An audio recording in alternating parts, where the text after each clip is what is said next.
Hello बच्चों, welcome to ई पाठशाला channel. आज हम पढ़ने वाले हैं क्लास 8 के साइंस का चैप्टर नंबर 9 जिसका नाम है फ्रिक्शन।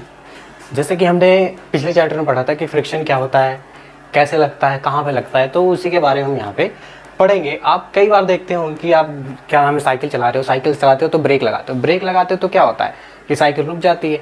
ठीक, ऐसा तो नहीं होता कि अगर आप क्या नाम है ब्रेक लगाओ और साइकिल ना रुके, साइकिल तो रुक जाती है। ठीक है, अब क्यों रुक रही है? क्योंकि क्या हमने ब्रेक लगाया, ब्रेक लगाने से क्या हुआ, एक फ्रिक्शन पैदा हुआ। कहाँ पे?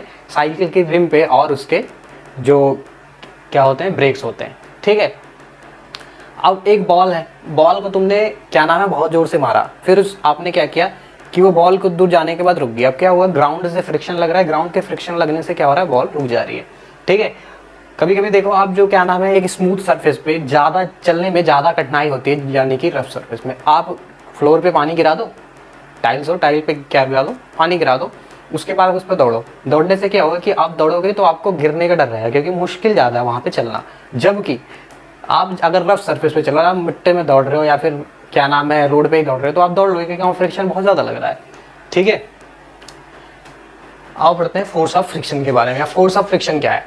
देखो, जैसे कि ये बुक है, ठीक है, ये बुक क्या है कि आप क्या कर रहे हो, इसको धक्का दे रहे हो। क्या कर रहे हो? धक्का दे रहे हो। धक्का देने पे क्या हो रहा है कि कुछ दूर जाके बुक रुक जा रही है। क्या हो रही है? कुछ दूर जाके बुक रुक जा रही है। ठीक है, तो आप क्या कर रहे हो कि इधर से आप फोर्स लगा रहे हो। क्या कर रहे हो?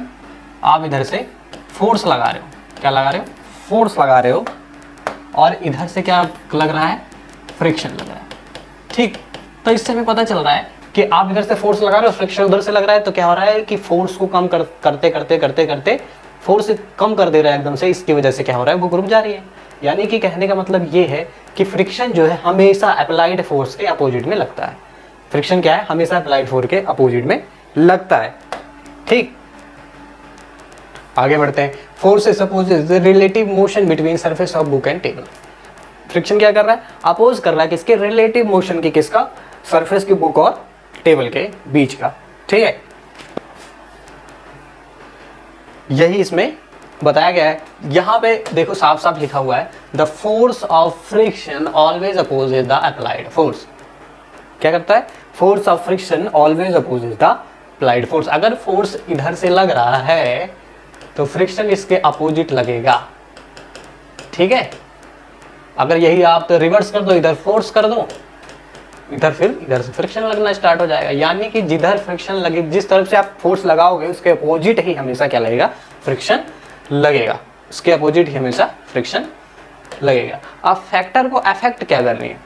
ठीक है, फैक्टर अफेक्टिंग द फ्रिक्शन। अब फ्रिक्शन को अफेक्ट करने वाली चीज कौन कौन सी है? मान लो कि ये आपके पास क्या है, एक ब्रिक है और यहाँ पे आपने लगाया है स्प्रिंग बैलेंस। स्प्रिंग बैलेंस क्या होता है? वेट नापने के काम करता है। क्या करता है? वेट नापने का काम करता है।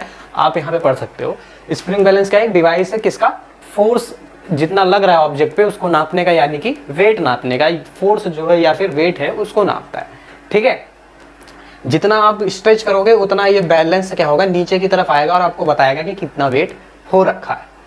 ठीक, तो ये क्या हो रहा है कि आप एक बार रस्सी से ऐसे लेके खींचो इसको, ठीक है, फिर देखो कितना फोर्स लग रहा है खींचने में। ठीक है, इसके बाद क्या करो कि इसके ऊपर पॉलीथीन बांध लो। पॉलीथीन जब बांध दोगे तो फ्रिक्शन कम लगेगा। क्या लगेगा? फ्रिक्शन कम। ऐसे तो रफ सरफेस है, रफ सरफेस है तो खींचोगे जब तो क्या होगा कि क्या हो, बहुत ज्यादा फ्रिक्शन लगेगा। रफ सरफेस क्या करेगा? बहुत ज्यादा क्या लगाएगा? फ्रिक्शन लगाएगा। लेकिन जब उसके ऊपर पॉलीथीन आप बांध लोगे, एक ईंट है, ईंट के ऊपर अगर पॉलीथीन बांध लोगे तो क्या होगा कि जब उसको खींचोगे आप तो क्या होगा कि उसके फ्रिक्शन कम लगेगा। फ्रिक्शन कम लगेगा तो फोर्स कम लगेगा आपको उसको खींचने में। ठीक है, तो यही एक्टिविटी के बारे में था। अब ये है एक पेन है, इंक्लाइंड प्लेन पे रखा गया है।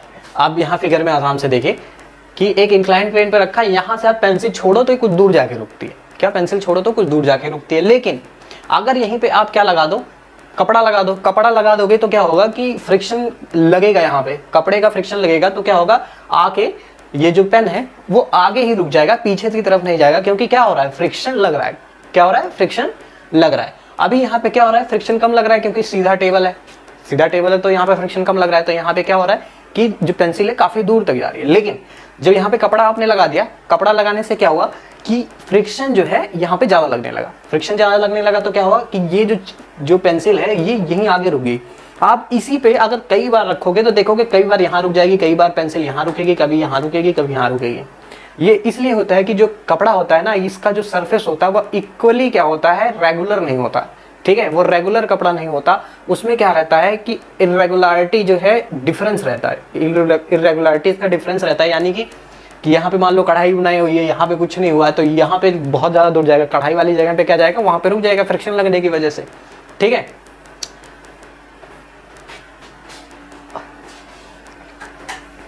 Could the smoothness of surface of the cell also affect the distance traveled by it? हाँ भैया, अगर स्मूथनेस ज़्यादा है तो जो क्या नाम है, हम कोई चीज़ ट्रैवल करा रहे हैं वो ज़्यादा दूर तक जाएगी। अगर रफ है चीज़ें तो वो चलते चलते चलते चलते अपने आप रुक जाएंगी जब तक हम फोर्स अप्लाई नहीं करेंगे। ठीक है, friction is called by the irregularity on the two surface of the contact. Friction कब लगता है? The friction is caused by irregularity on the two surface of the contact. Friction तब लगता है जब दो सरफेस के बीच में क्या होती है, इरेगुलरिटी होती है। इरेगुलरिटी होने का मतलब क्या है कि दोनों के बीच में गैप होता है, माइक्रोस्कोपिक गैप होता है। आप जब देखोगे माइक्रोस्कोप से तो आपको पता चलेगा सरफेस पूरा प्लेन नहीं है, इसके ऊपर भी क्या है, कोई ना कोई कुछ ना कुछ इरेगुलरिटी है। अभी हम आपको दिखाएंगे वो। ठीक है, अब ये क्या करती है, ये इरेगुलरिटी क्या करती है, एक दूसरे के सरफेस को लॉक कर लेती है। क्या कर देती है? लॉक कर लेती हैं, जिससे क्या होता है कि जब भी आप we apply a force to overcome the interlocking on the rough surface. ठीक है, on the rough surface there is a larger number of irregularity. Rough surface पे क्या होता है, बहुत ज़्यादा इरेगुलरिटी होती है, तो हमको क्या लगाना पड़ता है, हमको ज़्यादा फोर्स लगाना पड़ता है। ठीक है, और स्मूथ सरफेस पे क्या होती है कि माइन्यूट इरेगुलरिटी होती है, इसलिए हमको क्या लगाना पड़ता है, कम फोर्स लगाना पड़ता है। ठीक है, अभी कोई चीज़ स्मूथ है उसमें कम इरेगुलरिटी है तो आपको कम फोर्स लगाना पड़ेगा। ठीक है, यहाँ देख अभी हम बताएंगे आपको, आगे बता रहे। ठीक है, ये सरफेस है, ये सरफेस का टेबल है, सरफेस ऑफ द बुक है। देखो इरेगुलरिटी इसमें दिख रही है, इरेगुलरिटी क्या हो रही है, दिख रही है, इरेगुलरिटी क्या हो रही है, दिख रही है। ठीक है, अब यहाँ पे हम लिख देते हैं, आपको लिख के बताते हैं। अगर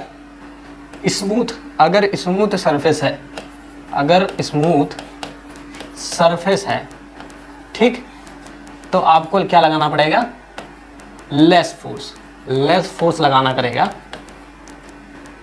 टू मूव द ऑब्जेक्ट। ठीक है, अगर ये क्या है, ये रफ सरफेस है, क्या है, रफ सरफेस है, तो आपको क्या लगाना पड़ेगा, लार्जर फोर्स लगाना पड़ेगा या मोर फोर्स लगाना पड़ेगा to move the object, to move the object. ठीक है, यानी कि अगर स्मूथ सरफेस है तो आपको कम फोर्स लगाना पड़ेगा, यानी कि अगर आपको रफ सरफेस मिल जाए तो आपको ज़्यादा फोर्स लगाना पड़ेगा। ठीक है, चलो आगे देखते हैं। The friction is caused by the interlocking of irregularity. ठीक, इसीलिए क्या होता है कि आप किसी चीज़ को, सरफेस को दबाते चले जाओगे उतना हार्ड होता चला जाएगा। अगर आप सरफेस को दबा रहे हो, ठीक, जैसे कि ये सरफेस है, अगर इसको आप दबाओगे, ठीक, तो ये और अच्छे से लॉक होता चला जाएगा ना। तो अगर इसको दबा के आप सोच रहे हो कि आपको मूव करा सकते हो तो बहुत मुश्किल होगी मूव कराने में। जबकि आप अगर ऐसे स्लाइड करोगे तो क्या होगा कि वो बॉडी मूव कर जाएगी। ठीक है, इसीलिए यहाँ पे कहा गया है the force of friction will increase if two surface are pressed harder. Friction बढ़ जाएगा जब उसको ऐसे दबाओगे, इंटरलॉकिंग बढ़ जाएगी तो सरफेस क्या बढ़ जाएगा, सरफेस पे फ्रिक्शन बढ़ जाएगा। ठीक है, इसीलिए क्या होता है, dragging a mat when body nobody is sitting on it and when person is sitting on it. आप कभी देखो मैट पे कोई बैठा है तो उसके बाद खींचो, और कोई नहीं बैठा है तब खींचो। जब कोई बैठा रहता है तो आपको ज़्यादा फोर्स लगाना पड़ता है, अगर कोई नहीं बैठा है तो आपको कम फोर्स लगाना पड़ता है। ठीक है, इससे क्या पता चल रहा है कि अगर हम ऐसे सीधा सीधा क्या नाम है किसी चीज़ पे परपेंडिकुलरली कोई चीज़ रख रहे हैं सरफेस पे, तो क्या हो रहा है कि फ्रिक्शन क्या हो रहा है, बढ़ जा रहा है। फ्रिक्शन क्या हो रहा है, बढ़ जा रहा है। अभी यहाँ पे क्या है, फ्रिक्शन कम था, ये पूरा का पूरा क्या रहा है, आपने डब्बा रख दिया। अब इसको आप क्या कर रहे हो, यहाँ से खींच रहे हो, यहाँ से खींच रहे हो, तो क्या हो रहा है कि बहुत ज़्यादा फ्रिक्शन लग रहा है, क्योंकि ये डब्बा क्या कर रहा है, दबा दे रहा है, दो सरफेस के इंटरलॉकिंग को दबा दे रहा है ना।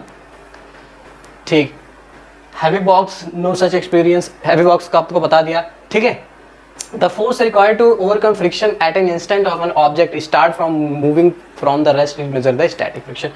अब static friction किसे कहते हैं, ठीक है, जो फोर्स रिक्वायर्ड रहती है, ठीक है, जो फोर्स रिक्वायर्ड रहती है कि जो बॉडी रुकी हुई है उसको मूव करा सके, ठीक है, वहां तक की जो फोर्स होती है उसको हम क्या कहेंगे, स्टैटिक फ्रिक्शन कहेंगे। The instant an object start moving from the rest is measure of static friction.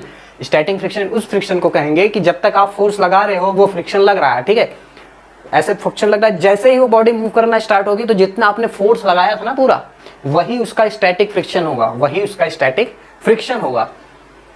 मान लो कि ये हाथ है आपका, ठीक है, यहाँ पे ऐसे रखा हुआ, अब मैंने इसको धक्का दे रहा हूँ, धक्का दे रहा हूँ, धक्का दे रहा हूँ, धक्का दे रहा हूँ, नहीं जा रहा। जैसे ये हिलना स्टार्ट हो गई, इससे पहले जो हमने जितना भी फोर्स लगाया था वो सारा का सारा क्या करने के लिए लगाया था कि स्टैटिक फ्रिक्शन को ओवरकम करने के लिए, यानी कि वो सारा का सारा फोर्स जितना भी था वो उसका कितना हो गया, स्टैटिक फ्रिक्शन हो गया, ठीक है, वही उस बॉडी का स्टैटिक फ्रिक्शन हो गया, ठीक है।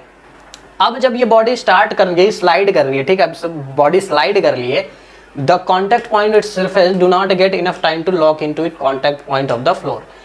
जब कोई चीज जैसे स्लाइड करती है तो दो सरफेस और दो सरफेस के बीच में टाइम ही नहीं मिलता है कि इसको लॉक कर सके, ठीक है, टाइम ही नहीं मिलता कि उसको लॉक कर सके। तो इस तरह के फ्रिक्शन को हम क्या कहेंगे, स्लाइडिंग फ्रिक्शन कहते हैं। इसी तरह के हम फ्रिक्शन को क्या कहते हैं, स्लाइडिंग फ्रिक्शन कहते हैं। The force required to keep object moving with the same speed is measure of sliding friction. अब कोई ऑब्जेक्ट अगर चल रहा है तो उसको सेम स्पीड में चलने के लिए हमारे पास जो फोर्स लगता है उसको हम क्या कहते हैं, स्लाइडिंग फ्रिक्शन कहते हैं। क्या कहते हैं, स्लाइडिंग फ्रिक्शन कहते हैं। अब एक बात यहाँ पे जान लो आप कि जो स्टैटिक फ्रिक्शन होता है, जो स्टैटिक फ्रिक्शन होता है, the sliding friction is slightly smaller than the static friction, ठीक है, यानी कि ये स्लाइटली स्मॉलर का क्या है, साइन है। स्टैटिक फ्रिक्शन से स्मॉलर होता है क्या, sliding friction, sliding friction, sliding friction, ठीक है। स्टैटिक फ्रिक्शन से स्लाइटली लेस होता है क्या, स्लाइडिंग फ्रिक्शन। स्टैटिक फ्रिक्शन क्या होता है, जब बॉडी जब तक मूव नहीं करी, आप जितना फोर्स लगा रहे हो वो उसका क्या हो रहा है, स्टैटिक फ्रिक्शन आ रहा है। तब तक जो फ्रिक्शन लग रहा है वो कौन सा फ्रिक्शन लग रहा है, स्टैटिक फ्रिक्शन। पर जैसे ही बॉडी मूव करना स्टार्ट हो गई, अब मूव कर रही है बॉडी, तो जो फ्रिक्शन लग रहा है उसको हम क्या कहेंगे, स्लाइडिंग फ्रिक्शन कहेंगे, ठीक है। होप आपको समझ में आ गया,